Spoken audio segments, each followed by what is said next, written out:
अस्सलाम वालेकुम बच्चों, अभी मैं आपको चैप्टर 2 जो है उसकी एक्सरसाइज में शॉर्ट क्वेश्चंस करवा रहा हूं, जो हमारा क्वेश्चन बी बनता है।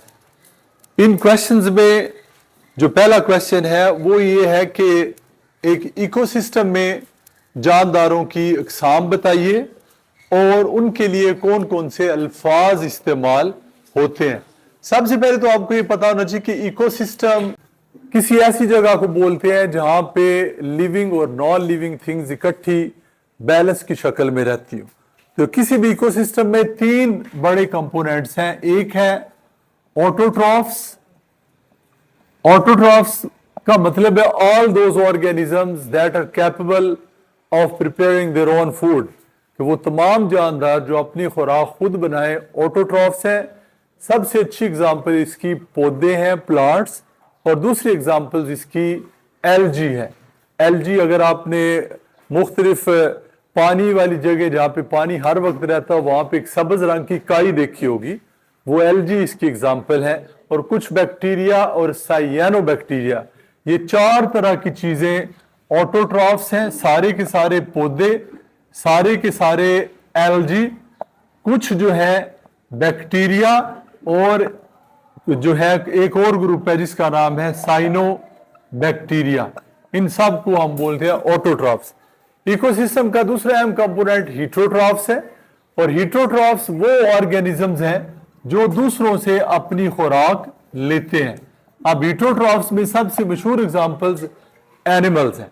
दुनिया के सारे एनिमल्स जो हैं दे आर हीटरोट्रॉफ्स। बहुत सारे बैक्टीरिया जो है वो है हीटरोट्रॉफ्स। और थर्ड टाइप में आप लिख सकते हैं डीकम्पोजर्स या रिड्यूसर्स या रिसाइकलर्स। वो तमाम जानदार जो लिविंग ऑर्गेनिजम्स जब डेथ उनकी होती है प्लांट्स और एनिमल्स की, तो उनकी बॉडी को रिड्यूस करते हैं, छोटे। स्नो और कुरा अर्ज के लिए बायोडाइवर्सिटी क्यों अहम है? Why biodiversity is important for humans? उसके 2 पार्ट्स हैं। एक है कि आपने शेर, लायन, और दूसरा मकई यानी कि कौन की टैक्सोनॉमी के लिहाज से क्लासिफिकेशन बतानी है। तो याद रखें, जो शेर है उसकी डोमेन यूकेरिया है। उसकी वजह बड़ी आसान है कि इसके हर सेल में न्यूक्लियस है। इसकी किंगडम एनिमलिया है, क्योंकि ये एनिमल्स के खानदान से ताल्लुक रखता है, अपनी फूड खुद नहीं बनाता, हीटरोट्रॉफ है। फाइलम शेर का जो है वो कॉर्डेटा है। Chordata mean it contains a vertebral column, उसकी रीढ़ की हड्डी है। और क्लास मैमेलिया है। क्लास मैमेलिया इसलिए है कि ये अपने बच्चों को, इसकी फीमेल दूध पिलाती, दूध पिलाने वाले जानदारों में शामिल है। ऑर्डर में देखें तो कॉर्निवोरा, कार्निवोरस एनिमल्स वो एनिमल्स होते हैं जो गोश्त खाते हैं, जिस तरह शेर के अलावा चीता है, ये भी कार्निवोरस है। फैमिली फिलाइडी, फिलाइडी का मतलब शेरों का खानदान, बिल्ली भी इसी खानदान के अंदर आती है। जीनस पैंथीरा है, बड़ी बिल्लियां, बिल्लियों का साइज बड़ा हो तो वो पैंथीरा में आते। जिस तरह आपने बंगाल टाइगर का नाम पढ़ा तो वो भी पैंथीरा टाइगरस है। तो ये पैंथीरा मीन बड़ी बिल्लियां, और स्पीशीज लियो, तो इसका मतलब है शेर का साइंसी नाम बनेगा पैंथीरा लियो। इसी क्वेश्चन का दूसरा पार्ट है कि आपने मकई की जो बायोलॉजिकल क्लासिफिकेशन लिखनी है। बच्चों, इसको समझने के लिए अल्फाज को गौर से समझिए। मकई यानी कि कॉर्न इसका इंग्लिश में नेम है, और इसका साइंटिफिक नेम है ज़ियोमेज। कैसे ये नाम पड़ा? क्योंकि डोमेन इसकी यूकेरिया है। इसका मतलब है कॉर्न या मकई ऐसा पौधा है जिसके तमाम सेल्स के अंदर न्यूक्लियस है। इसकी किंगडम प्लांटी है, because it is a plant. इसमें फोटोसिंथेसिस करने की सलाहियत है, अपनी फूड खुद बनाता है। फाइलम इसका एंजियोस्पर्म। एंजियोस्पर्म वो पौधे होते हैं जिन पे फूल लगते हैं। तो जब मकई भी पौधे के ऊपर जब लगती है तो पहले फूल बनते हैं, फिर वो छल्ली की शक्ल इख्तियार करती है। उसके बाद क्लास में मोनोकॉट। मोनोकॉट वो पौधे होते हैं जिनके बीज में सिर्फ एक दाल होती है, जिस तरह गंदम, जिस तरह चावल, जिस तरह मकई, उनके बीज में सिर्फ एक दाल हो। इस वजह से मकई भी उसका एक एक दाना निकाले तो उसमें 2 दालें नहीं है, एक दाल है। इस वजह से ये मोनोकॉट है। और फिर ऑर्डर पोएलीज। पोहा वो तमाम पौधे होते हैं जिनका ताल्लुक घास के खानदान से, जिस तरह घास में शामिल है, आपको इंटरेस्टिंग बात बताता हूँ, गन्ना भी घास में शामिल है। उसके बाद इसलिए इस वजह से पोआ फैमिली भी इसकी पोएसी इसी वजह से है, घास का खानदान है। और जीनस जीव, जीव का मतलब होता है सीरियल्स, अनाज जिसको ग़िज़ा के तौर पे इस्तेमाल किया जाए, और नाम इसका है मेज। इस वजह से जो मकई है उसका साइंटिफिक नेम है जीव मेज। नेक्स्ट क्वेश्चन 5 है एक्सरसाइज से बी क्वेश्चन, उसमें लिखा है कि what is the difference between archaea and bacteria, कि आर्किया और बैक्टीरिया में क्या फर्क है। मैंने आपको बोला है कि archaea are the oldest known organism, सबसे कदीम जानदार है। उनकी सेल वॉल में बता चुका हूं कि वो पॉलीपेप्टाइड्स और प्रोटीन्स की बनी होती है। उसके अलावा उनकी सेल वॉल में स्पेशल लिपिड्स होते हैं जिसकी वजह से वो बड़े सख्त जान होते हैं।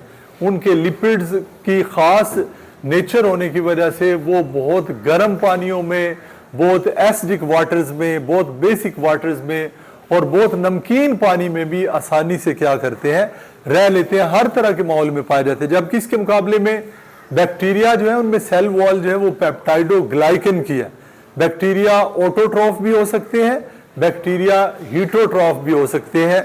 बैक्टीरिया आमतौर पे बैक्टीरिया सारे के सारे प्रोकैरियोट्स हैं और मोस्टली उनकी जो तादाद है वो हीटोट्रॉफ्स है। इस तरह हमारा जो क्वेश्चन नंबर 6 है वो कहता है कि 3 किंगडम क्लासिफिकेशन सिस्टम की कुछ वीकनेस या कमजोरियां बताइए। तो मैंने आपको बताया था कि 3 किंगडम सिस्टम में 3 किंगडम जो थी वो थी किंगडम प्लांटी, किंगडम एनिमलिया और किंगडम प्रोटिस्टा। लेकिन किंगडम प्लांटी में रखा गया फंजाई को भी, जबकि सब लोग उस वक्त भी जानते थे कि fungi are not plants, fungi पौधे नहीं है, although they have a cell wall, उनमें सेल वॉल तो है, पौधों में भी सेल वॉल है, लेकिन पौधों की सेल वॉल सेलुलोज की है, फंजाई की सेल वॉल काइटिन की है। प्लांट्स जो है वो ऑटोट्रॉफ्स हैं, फंजाई इसके मुकाबले में हीटरोट्रॉफ्स हैं। प्लांट्स फोटोसिंथेसिस करते हैं, फंजाई एब्जॉर्प्शन करते हैं। तो इस वजह से 3 किंगडम सिस्टम ज्यादा अरसा नहीं चला, नई सिस्टम ऑफ क्लासिफिकेशन की जरूरत पड़ी। फिर एक अच्छा सा क्विज की शक्ल में क्वेश्चन है कि आप ऐसी किंगडम में बताएं जिसमें वो ऑर्गेनिज्म शामिल है जो मल्टी सेलुलर है, यानी कि एक से ज्यादा सेल्स पे मुश्तमिल है, हीटरोट्रॉफिक है, अपनी खुराक खुद नहीं बनाते और उनमें सेल वॉल नहीं है। तो देखो सारे ये क्लूज इशारे एक ही किंगडम की तरफ इशारा करते हैं और उसका नाम है किंगडम एनिमेलिया। क्योंकि हम लोग जो है हम हीटरोट्रॉफिक है, हम मल्टी सेलुलर है और उसके अलावा हम जो है वो क्या है, हमारे तमाम सेल्स में सेल वॉल नहीं है। उसके अलावा क्वेश्चन नंबर 8 है कि फंजाई की कुछ प्रॉपर्टीज बताएं। Fungi are the eukaryotes, eukaryotes हैं, फंजाई मल्टी सेलुलर है, फंजाई की सेल वॉल काइटिन की बनी है और फंजाई जो है ये एब्जॉर्प्टिव हीटरोट्रॉफ्स हैं, यानी कि अपनी खुराक को जज़ब करके क्या करते हैं, खाते हैं। कि 3 डोमेन्स की लिस्ट बनाए जिसमें दुनिया के तमाम जानदार शामिल हैं। तो आपको पता है 3 किंगडम्स बड़ी मशहूर है। पहली किंगडम आर्किया, दूसरी बैक्टीरिया और तीसरी क्या है, यूकेरिया। और बैक्टीरिया में और भी कौन से शामिल है, साइयानोबैक्टीरिया। तो ये हमारा क्वेश्चन नंबर 9 था। क्वेश्चन नंबर 10 बड़ा अच्छा है, ये मैं शायद अभी पहले नहीं बताया कि हम किसी भी किंगडम में वायरस की क्लासिफिकेशन नहीं करते। Why viruses are not included in any kingdom, or why viruses are different from the rest of the organisms? तो वायरस में 2 तरह के फीचर्स हैं, लिविंग वाले भी और नॉन लिविंग वाले। लिविंग वाले में इसलिए कि वायरसेस में डीएनए होता है, आरएनए होता है। वायरसेस दे स्प्रेड डिजीजेस, वो बीमारियां फैलाते हैं। वायरसेस के बाहर प्रोटीन का कोट है, खोल बना होता है। दे multiply with in the bodies of their host, कि वो अपने मेजबान के जिस्म के अंदर अपनी तादाद बढ़ाते हैं। तो ये 3-4 बातें तो उन्हें लिविंग में शुमार करती हैं। लेकिन नॉन लिविंग वो क्यों है, बिकॉज दे आर पार्टिकल्स, वो जर्रात हैं, दे आर नॉट सेल्स, वो सेल्स पे मुश्तमिल नहीं है।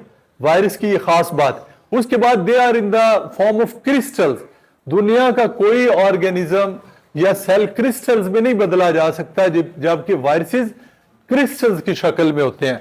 और उसके बाद they don't have their own metabolism, उनके अंदर ऐसी सलाहियत नहीं है कि अकेले पड़े रहे تو اپنی تعداد کو نسل کو بڑھا سکیں. تو اس لیے ہم بولتے ہیں کہ they are on the border line. Some people consider them as living, other consider them as non-living. کچھ لوگ انہیں living مانتے ہیں, کچھ لوگ انہیں living نہیں مانتے. اس لیے یاد رکھیے گا. اب ہمارے پاس last question. Why binomial nomenclature gives us clear instruction while we are classifying organisms? کہ جب ہم جانداروں کی گروہ بندی کر رہے ہیں تو بائنومل نومنکلیچر کیوں واضح ہدایت دیتا ہے؟ بہت اہم سوال ہے یہ.